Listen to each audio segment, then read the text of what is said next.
জানি না সে কি নিয়ে আমাদের সাথে অভিমান করেছে, তবে আমি জানি কিছু তো একটা হয়েছে যার জন্য তার এত অভিমান হয়েছে।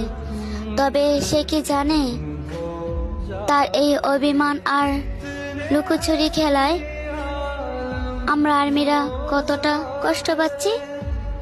কিন্তু সে লুকিয়ে আমাদের ঠিকই দেখে, তবে আমরা ব্যর্থ হই সে লুকিয়ে থাকা মানুষটাকে খুঁজতে।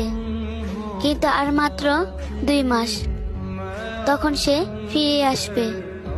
তখন ঠিকই আমাদের ধরা দিতে হবে।